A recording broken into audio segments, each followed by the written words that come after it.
Online trading വഴി ഡോക്ടറിൽ നിന്ന് കോടികൾ തട്ടിയ കേസിൽ കണ്ണൂർ സ്വദേശികളായ 2 പേർ പിടിയിലായി. പ്രധാന പ്രതികൾക്ക് പണം പിൻവലിച്ചു നൽകിയവരാണ് സൈബർ പോലീസിന്റെ പിടിയിലായത്. രാഗിൻ വിവരങ്ങൾ നൽകും. കൊച്ചിയിൽ നിന്ന് രാഗിൻ, ഈ സൈബർ കുറ്റകൃത്യങ്ങൾ അതിങ്ങനെ തുടരുന്നുകൊണ്ടിരിക്കുകയാണ്. പല വിധത്തിലുള്ള തട്ടിപ്പുകൾ ഓരോ ദിവസവും നമ്മൾ കണ്ടുകൊണ്ടിരിക്കുകയാണ്. ഇതെങ്ങനെയാണ് ഈ തട്ടിപ്പ്, എങ്ങനെയാണ് ഇവർ പിടിയിലായത്? സൈബർ പോലീസ് പറയുന്നത് ഇങ്ങനെയാണ്. കഴിഞ്ഞ നവംബറിലാണ് ഈ കേസിന് ആസ്പദമായിട്ടുള്ള സംഭവം ഉണ്ടാകുന്നത്. ഓൺലൈൻ ട്രേഡിംഗ് വഴി 4,05,00,000 രൂപയാണ് ഡോക്ടർക്ക് നഷ്ടമായത്. തുടർന്ന് പരാതി നൽകുകയായിരുന്നു. ഇതിന്റെ അടിസ്ഥാനത്തിൽ കേസ് രജിസ്റ്റർ ചെയ്തു.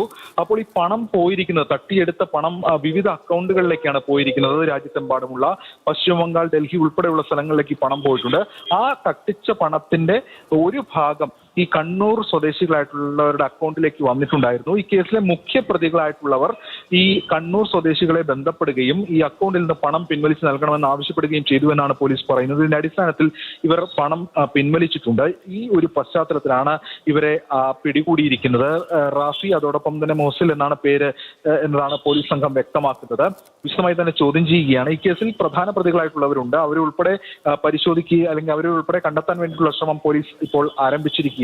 കൂടുതൽ പേരിലേക്ക് അല്ലെങ്കിൽ കൂടുതൽ പേരുടെ അക്കൗണ്ടുകളിലേക്ക് ഇവർ പണം ഡയറക്റ്റ് ചെയ്ത് വിട്ടിട്ടുണ്ടെന്നും അത് വഴി ഇവർ പിന്നീട് വിഡ്രോ ചെയ്തെടുപ്പിക്കുകയാണ് ചെയ്തിട്ടുള്ളതെന്നുമാണ് ഇപ്പോൾ മനസ്സിലാകുന്നത്. ശരി. ഓൺലൈൻ ട്രേഡിംഗ് തട്ടിപ്പിൽ 2 പേർ പിടിയിലായിരിക്കുന്നു. കൊച്ചി സൈബർ പോലീസാണ് ഇവരെ പിടികൂടിയത്. എസ് രാഗയാണ് വിവരങ്ങൾ നൽകിയത്.